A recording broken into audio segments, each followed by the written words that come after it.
Assalamualaikum warahmatullahi wabarakatuh. Selamat pagi anak-anak. Bagaimana kabarnya hari ini? Semoga dalam keadaan sehat semua ya. Dan semoga kita selalu dilindungi oleh Allah. Nah, sebelum kita lanjut ke pembelajaran pada hari ini, marilah kita berdoa terlebih dahulu. Berdoa dimulai.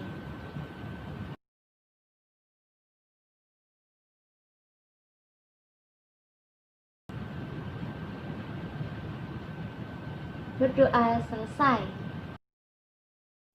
Pada pertemuan kali ini, kita akan membahas tentang konflik dan integrasi dalam kehidupan sosial. Sebelum kita lanjut ke materi, siapkan terlebih dahulu alat tulis kalian untuk mencatat poin-poin penting yang terdapat dalam video. Lalu, untuk tujuan pembelajaran pada hari ini, yaitu yang pertama, peserta didik dapat menjelaskan pengertian konflik. Yang kedua, peserta didik dapat mengidentifikasi faktor penyebab konflik sosial. Yang ketiga, peserta didik dapat mengidentifikasi akibat dari konflik sosial. Yang keempat, peserta didik dapat menjelaskan cara menangani konflik sosial. Mari kita bahas bersama-sama tentang pengertian konflik. Lalu, perhatikan gambar yang sudah saya persiapkan. Nah, pada gambar di atas menjelaskan tentang demonstrasi kenaikan upah buruh terhadap perusahaan di daerah ibu kota Jakarta. Mengapa buruh melakukan demonstrasi? Demonstrasi tersebut disebabkan karena adanya perbedaan keinginan buruh dengan perusahaan atas pengupahan yang berlaku. Nah, demonstrasi yang terjadi di atas merupakan salah satu contoh konflik dalam kehidupan masyarakat. Sampai sini paham ya contohnya? Lalu, apa sih pengertian konflik itu? Nah, menurut Kartono, konflik merupakan proses sosial yang bersifat antagonistik dan terkadang tidak bisa diserasikan karena dua belah pihak yang berkonflik memiliki tujuan, sikap, dan struktur nilai yang berbeda, yang tercermin dalam berbagai bentuk perilaku perlawanan, baik yang halus, terkontrol, tersembunyi, tidak langsung, terkamuflase maupun yang terbuka dalam bentuk tindakan kekerasan. Lalu, siapa saja yang dapat melakukan sebuah konflik? Apakah hanya seorang buruh dan majikan saja? Tidak. Nah, yang dapat melakukan sebuah konflik itu berlaku untuk semua orang. Ada yang individu dengan individu, individu dengan kelompok, kelompok dengan kelompok. Nah, untuk contoh konflik individu antar individu, itu contohnya di kelas kalian seumpama ada yang berselisih antara teman yang A dan B. Mereka berselisih antara merebutkan sebuah pensil. Nah, mereka bertengkar antara satu orang dengan satu orang yang lainnya. Nah, ini disebut dengan contoh konflik sosial individu antar individu. Dari sini paham ya?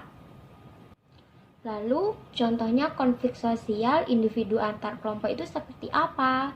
Contohnya seperti buruh yang meminta upah tadi kepada perusahaan atau majikannya. Nah, itu adalah termasuk contoh konflik sosial. Karena apa? Buruh terdapat dari banyak orang, sedangkan majikan hanya satu orang saja.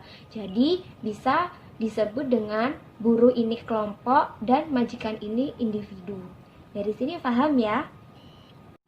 Lalu untuk contoh konflik sosial kelompok antar kelompok itu seperti apa? Contohnya, para pedagang kaki lima biasanya yang ada di TV-TV Nah, itu mereka terdapat konflik dengan para petugas ketertiban. Jadi yang dimaksud kelompok itu seperti apa? Yang lebih dari 2 orang. Nah, para pedagang kaki limanya banyak dan para petugas ketertibannya juga banyak. Nah, di sini disebut dengan konflik sosial kelompok antar kelompok.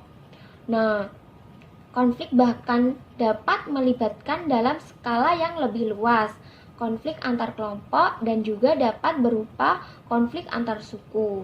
Bahkan ada konflik antar bangsa ataupun antar negara. Contohnya, perjuangan negara Palestina melawan penguasaan Israel pada saat sekarang merupakan salah satu bentuk konflik antar negara. Dari sini paham ya contohnya? Selanjutnya, kita akan membahas poin kedua, yaitu faktor-faktor penyebab konflik sosial. Mengapa sih terjadi konflik? Karena akar konflik itu adalah sebuah perbedaan. Nah, berikut ini merupakan beberapa penyebab konflik yang biasanya terjadi dalam kehidupan manusia. Yang pertama ada perbedaan individu. Nah, contoh dari perbedaan individu, salah satunya adalah para siswa dalam satu kelas kalian seumpama. Tentu mereka mempunyai tanggapan yang berbeda ketika mendengarkan musik dangdut. Nah, ada yang merasa terganggu karena suara gendangnya, tetapi ada pula yang merasa terhibur. Dari sini paham ya? Lalu penyebab yang kedua yaitu ada perbedaan latar belakang kebudayaan. Nah, orang dibesarkan dalam lingkungan kebudayaan yang berbeda-beda. Dalam lingkup yang lebih luas, berbagai kelompok kebudayaan bisa saja memiliki nilai-nilai dan norma-norma sosial yang berbeda. Nah, dari perbedaan-perbedaan inilah dapat mendatangkan sebuah konflik sosial. Sebab kriteria tentang sopan tidak sopan, pantas tidak pantas ataupun norma-norma sosial yang berbeda satu sama lain. Untuk selanjutnya yaitu ada perbedaan kepentingan. Nah, manusia memiliki perasaan, pendirian, maupun latar belakang kebudayaan yang berbeda-beda. Dalam waktu yang bersamaan, masing-masing orang atau kelompok memiliki kepentingan yang tidak sama. Kadang-kadang orang dapat melakukan hal yang sama, tetapi untuk tujuannya berbeda-beda. Nah, konflik akibat perbedaan kepentingan ini dapat pula menyangkut bidang politik, ekonomi, sosial, dan juga budaya. Begitu pula dapat terjadi antar kelompok atau antara kelompok dengan individu. Lalu yang keempat ada perubahan-perubahan nilai yang cepat. Dalam peraturan yang sifatnya mengubah kebiasaan masyarakat, biasanya dilakukan melalui berbagai kajian terlebih dahulu. Hal ini dilakukan supaya masyarakat tidak kaget dalam perubahan yang tiba-tiba terjadi. Contohnya, peraturan merokok di tempat umum. Pemerintah tidak langsung memberlakukannya di seluruh masyarakat Indonesia. Akan tetapi, pemerintah memberikan contoh di beberapa tempat yang terbatas terlebih dahulu. Lalu perlahan-lahan terus meluas dalam rangka memberi kesempatan kepada masyarakat untuk mematuhi peraturan tersebut. Selanjutnya ada akibat-akibat konflik sosial. Nah, perhatikan gambar Bung Tomo di sebelah ini. Tentang tokoh Bung Tomo dalam pertempuran Surabaya tahun 1945. Pertempuran tersebut merupakan salah satu contoh akibat terjadinya konflik antar negara. Sekutu Belanda dan Indonesia adalah kelompok yang terlibat dalam peristiwa tersebut. Pertempuran yang menyebabkan ribuan pejuang Indonesia gugur tentu tidak muncul secara tiba-tiba, akan tetapi melalui berbagai pertentangan dan peristiwa-peristiwa lainnya. Peristiwa tersebut dapat menggambarkan salah satu akibat dari adanya sebuah konflik. Nah, berikut ini merupakan akibat dari terjadinya sebuah konflik sosial. Yang pertama ada meningkatnya solidaritas sesama anggota kelompok. Nah, dalam kasus peristiwa pertempuran Surabaya, para pejuang tidak menghiraukan perbedaan suku, agama, organisasi politik, dan sebagainya. Mereka bahu-membahu melawan sekutu. Terjadinya konflik dengan kelompok lain justru dapat meningkatkan solidaritas sesama anggota kelompok yang sedang mengalami konflik dengan kelompok yang lain. Untuk yang kedua, ada retaknya hubungan konflik antar individu atau antar kelompok. Nah, konflik yang terjadi antara individu atau antar kelompok dapat menimbulkan keretakan hubungan. Keretakan tersebut dapat terjadi sementara ataupun permanen. Kalian mungkin pernah konflik dengan temanmu yang menyebabkan dalam beberapa waktu kalian tidak saling sapa menyapa ataupun berhubungan dengan baik. Namun, karena kemudian saling menyadari kesalahan, kalian berdua akhirnya saling memaafkan. Yang ketiga, terjadinya perubahan kepribadian para individu. Nah, perubahan kepribadian dapat terjadi pada kedua belah pihak yang mengalami konflik.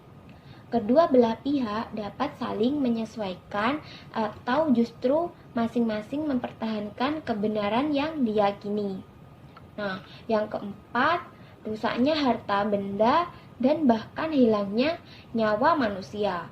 Konflik yang berujung pada kekerasan fisik dapat menyebabkan kerusakan dan hilangnya nyawa manusia. Contohnya, konflik yang diakhiri dengan sebuah peperangan. Yang terakhir, terjadinya akomodasi, dominasi, bahkan penaklukan salah satu pihak yang terlibat dalam pertikaian. Selanjutnya, cara menangani konflik. Untuk menangani konflik di sini disebutkan 5. Yang pertama dengan cara menghindar, yang kedua memaksakan kehendak, yang ketiga menyesuaikan kepada keinginan orang lain, dan yang keempat adanya tawar-menawar, dan yang kelima adanya kolaborasi. Nah, cukup untuk pembelajaran pada hari ini. Jika dari kalian ada yang belum paham, bisa kalian tanyakan kepada ibu melalui grup WhatsApp yang sudah disediakan dari sekolah. Nah, untuk tugas minggu depan, kalian cukup untuk membaca materi tentang integrasi sosial. Tetap semangat dan bersungguh-sungguh dalam belajar ya. Sekian dari saya, dan saya ucapkan terima kasih untuk penyimakan videonya. Kurang lebihnya saya mohon maaf yang sebesar-besarnya. Wabillahi taufiq wal hidayah. Wassalamualaikum warahmatullahi wabarakatuh.